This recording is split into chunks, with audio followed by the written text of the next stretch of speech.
कथा बाबा श्री चंद्र जी महाराज के जन्म की। जदों पैंदा धरती ते पार, धरती कर दी पुकार, लैंदे देवते अवतार, दुनिया दे दुख सुन दे। जब हिंदुस्तान में जुल्म के काले बादल छा रहे थे, भाई भाई का दुश्मन हो रहा था, एक ही देश में रहने वाले एक दूसरे के खून के प्यासे हो रहे थे, हिंदुस्तान में रहने वाले हाकिम अपने सभी असूलों को भूल गए थे, गौ गरीब और बेसहारों पर धक्का कर रहे थे। उनमें एक ही भूत सवार हुआ था कि अपने मजहब को बढ़ाना है। मजहब बढ़ाने के लिए वे किसी भी हद पर क्यों न चले जाएं, जिस तरह भी हो सके उसके लिए, चाहे उन्हें दूसरों की बहू बेटियों को भी उठाकर चाहे मजहब को बढ़ाया जाए। वे ये सब भूल गए थे कि जिसका कोई नहीं होता उसका खुदा होता है यारो, वह उसकी रक्षा जरूर करता है। किसी शायर ने कहा है, कह तो जननी जन जने, कह पदाता कह सूर, नहीं तो जननी बाज रहे काहे गवाए नूर। जब सारा देश इस जुल्म की अग्नि में जल रहा था तो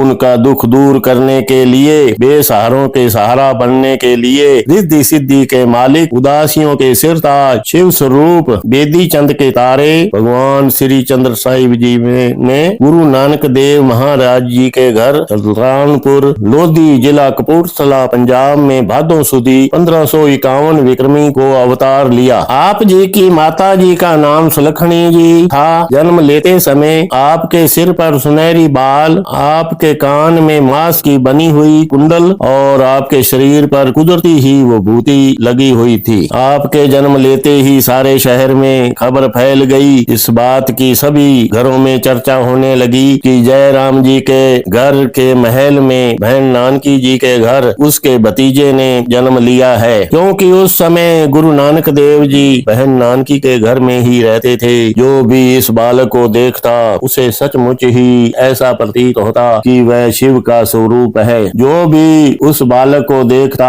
उसकी जन्मों जन्मों की भूख उतर जाती। उसके मुखड़े को देखकर उसका मन शीतल हो जाता और कहने से न रहते कि वह तो सचमुच ही कोई छोटा सा भगवान का रूप सुल्तानपुर लोधी में आ गया है। बस फिर क्या था, पता चलता, जिसको भी पता चलता वह जय राम जी के घर की तरफ दौड़ पड़ता और दर्शन करते ही निहाल हो जाता। बाबे कालू जी ने भी खुले दिल से भंडार का मुंह खोल दिया और कहने लगे, जो भी दर पर आए वे खाली न जाए। चारों तरफ से बाबे कालू जी को बधाइयां मिल रही थी। हर एक के मुंह से यह बात निकल रही थी कि भोले भंडारी आए हैं, भंडार न भरे यह कैसे हो सका है। दादी त्रिता जी ने भी अपने सोने पोते का मुंह चूम कर अपनी छाती से लगाकर अपनी मोह ममता की प्यास बुझा रही थी और नानकी जी की आत्मा भी गुलाब के फूलों की तरह मुस्कुरा रही थी। माता सुलखनी तो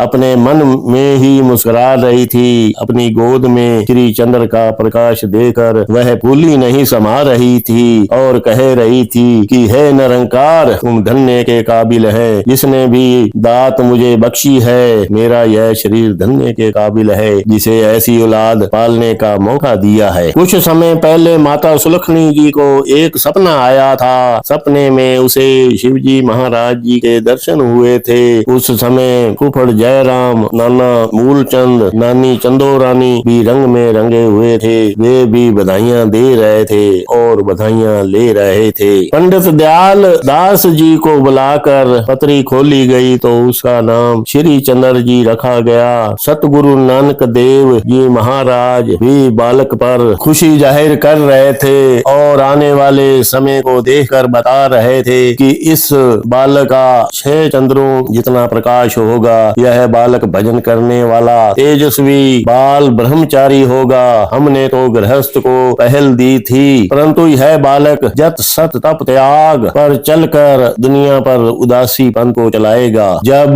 श्री चंद्र जी का जन्म हुआ उस समय गुरु नानक देव जी के घर में रहते थे।